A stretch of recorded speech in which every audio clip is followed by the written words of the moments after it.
Hey, welcome back to Odd Cylinder's Garage. Here in the basement tonight. It's kind of crappy outside.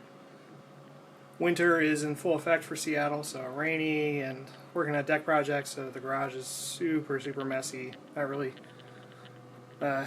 able to do any car stuff in there right now, just because it's all woodworking. But I got a couple things I wanted to catch you guys up on. So I think in my last video, when I was doing the transmission mounts, I told you how I had this clunking, under shifting, thought maybe it was the trans mounts. No, it wasn't. So I put the energy suspension ones in, and still it's the same thing, except now there's obviously a lot more gear noise from the transmission with the stiffer trans mounts. So that has led me to believe it's now the rear diff mount. So there's two of them I'll show you, and what I'm going to do with them. So because of the trans mounts, since my old ones are probably good, and I'm not really a fan of the extra gear wind and NVH of the harder ones, I'm probably going to put my stock ones back in. But they're still, you know, for 40 bucks or whatever each, it's still a really nice, viable option if your mounts are indeed bad. But I think mine are still good. They're not showing any signs of leaking. I'm going to put them back in. So, rear diff mounts. So, there's two ways it attaches. You have this diff carrier and then the single mount. So I bought some spares just so I could kind of build up this on the side, but you actually don't have to. And there's these nice poly bushings, but so these are from Apikol. These are actually C5 bushings. Now they're the right size, but they're not quite perfect. So as you can see, there's a width issue. It's only about 1/4 inch. So, you know, ideally this insert, which is what's going to place your diff carrier in the subframe, that sticks out slightly on each side. Now I've got one of these already in here. Now you can see that's no longer true. So the issue is on the poly slot, on the poly bushing, this slot is slightly too narrow. So if you try and install it as is, there's going to be about 1/4 inch gap in between the two, and then obviously not correct on that. So you have to mod these slightly. Now the best thing to do would be to machine off on the inside here, but that can be kind of difficult with poly. Poly's kind of hard to machine. It's usually cast. So you can freeze them and machine it, but I am probably going to remove, you know, about 1/8 inch on the outside. So that'll technically still leave this gap, which might decrease the stiffness slightly, but I don't think it'll cause any other issues. And that'll allow this metal insert bushing to then be wider. So just take each of these and put it on a belt sander. And you know, if this is a little softer, that's probably not a bad thing. That'll be more like the factory bushings. Because once again, like I said about the trans mounts, I don't want these super stiff. So unfortunately on the diff mount instead of the diff carrier, there's not really an option for this bushing anymore. Apikol used to make a full billet replacement, and they took a nice standard poly mount, but that's no longer available. They don't have any interest in making them. So once again, I bought another spare one of these. This one actually looks pretty good, but it's a slightly larger bushing here, and so I'm working on finding a alternative for this. I have a lead. I ordered one from a different application, so I've got that on order, and that'll come in a few days. So hopefully later on in this video I'll show you what I do about that. But if not, this one seems really tight, and in good condition. So worst case, I'll just reuse one. Now I think either both of these or one of these bushings are still available on Audi Tradition. So worst case, I could replace these all with new OEM stuff.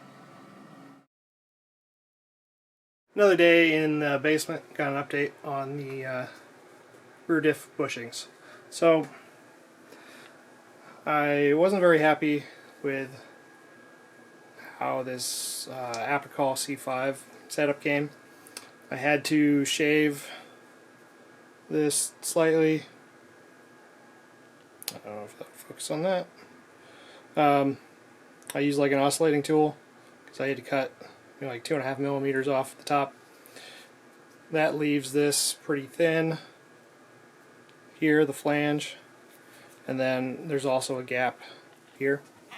So since I had gotten the rear diff solution in, and that verified, so this is energy suspension for a Evo.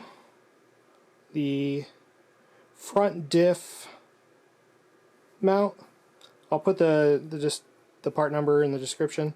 So oddly enough, so there's two different sizes for that front diff mount.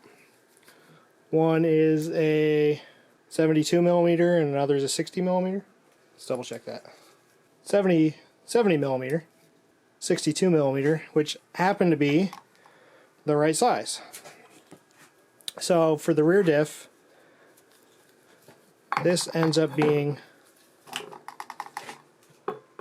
perfect width. This is like made for this car.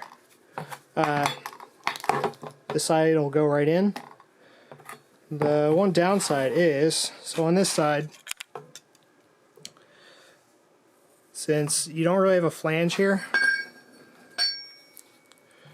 and this assumes that there's a flange going around, there's not going to be enough space here. So, you know, for about 90 to 120 degrees here, we're going to have to shave just a little bit off that flange, and then that'll press right in. Now, on the 62 millimeter version, this is very, very close to being the right thickness.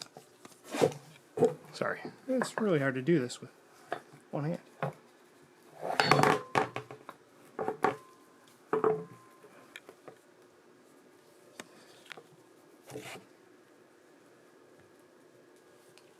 So,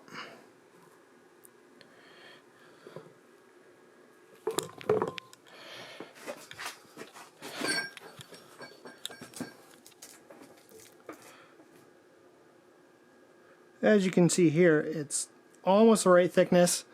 It's probably about, I don't know, a millimeter or two on each side. So I already have a side pressed in here. So what I did was just very carefully take this, hold it with some channel locks, and use my miter saw to just shave off, you know, pretty much a blade's width off of this. Then that was able to push right in. There's no gap in there. It's the right size, and you leave a lot more flange on the outside here versus where on the Apikol solution I very poorly shave that down, leaving not very much meat on the inside. And then remember, on the inside there's also going to be a gap there, so these are going to go away, and that's the solution. Okay, got the diff bushings installed. Here they are.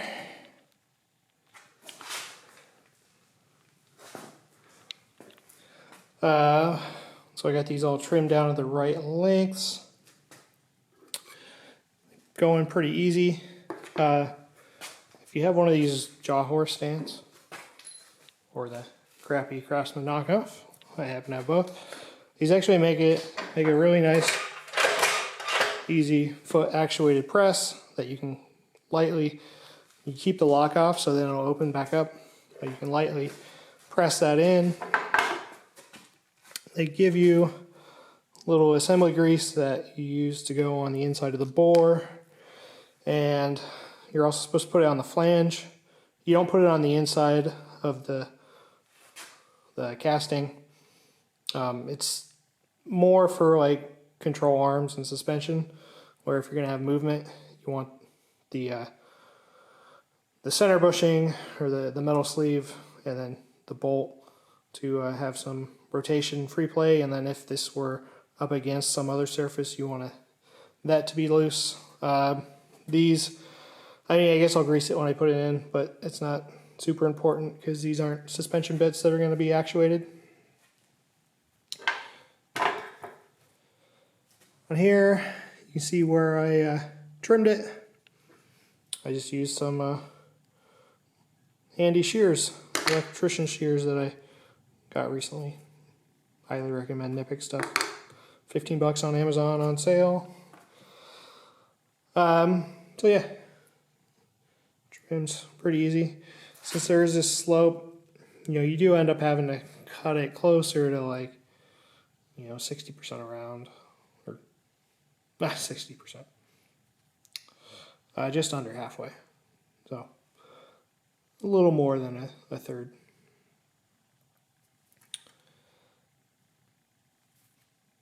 All the right thickness. So these should be ready to go in. Hopefully I'll get this garage cleaned up enough to do that here on the long holiday weekend. Remnants of a deck project. So, wish me luck. Okay, time to put the rear diff stuff in. So, a couple things. So I had before we get to the diff, so I had a rattle in my exhaust. I just found it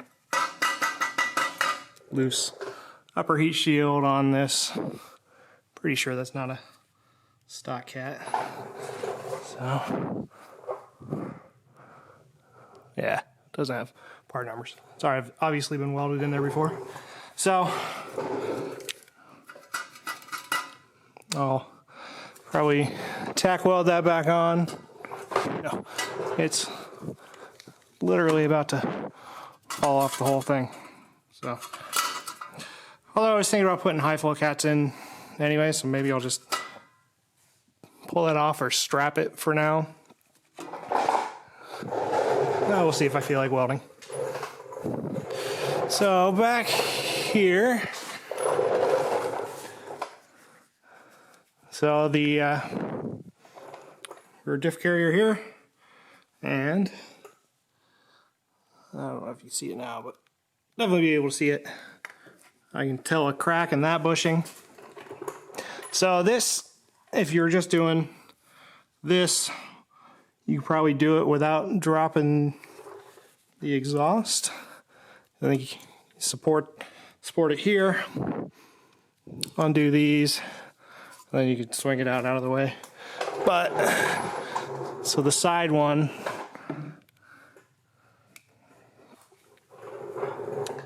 it's right there, so that one's going to be a bit more difficult. So I think if I just pull the rear section off the cat back here, I'll be able to get to that. Let the forward part hang down a little bit. Yeah, I do one and then the other, just so I mean, you could support this and probably do them both at the same time, but I'll do one, put it back in, and do the other, and that'll just keep things from teetering and all that.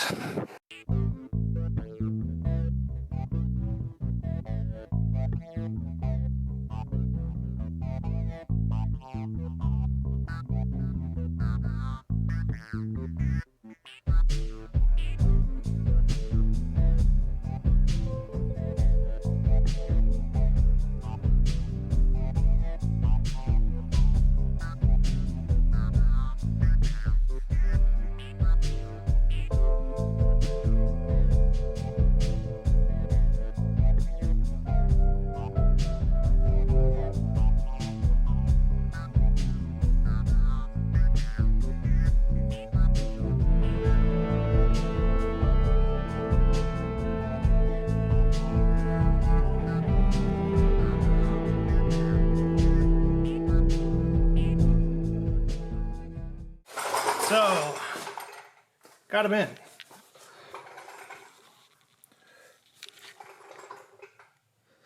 Oh, diff carrier. And barely see it, but there's the park carrier.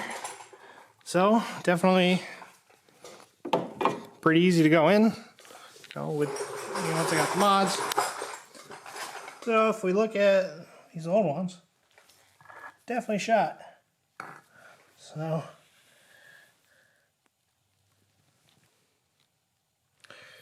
see, there's some tears there. Oddly enough, like the diff carrier, this side is definitely torn. But the other side's actually not that bad. And for the diff mount, there's a couple little hairline fractures, so seems a little loose. It's definitely looser than the ones I pulled out of this other car. So I'm expecting this should make a pretty good improvement. So unfortunately, if you just watched the time lapse, you noticed you only saw me working on the front one. I've got this new camera and it apparently stops, it'll only do a time lapse for 30 minutes. So still learning it. Obviously have some things to figure out. Hopefully that's not the case. Hopefully I can do longer than that.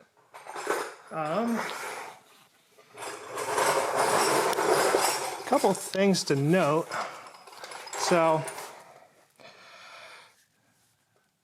I removed the very aft portion.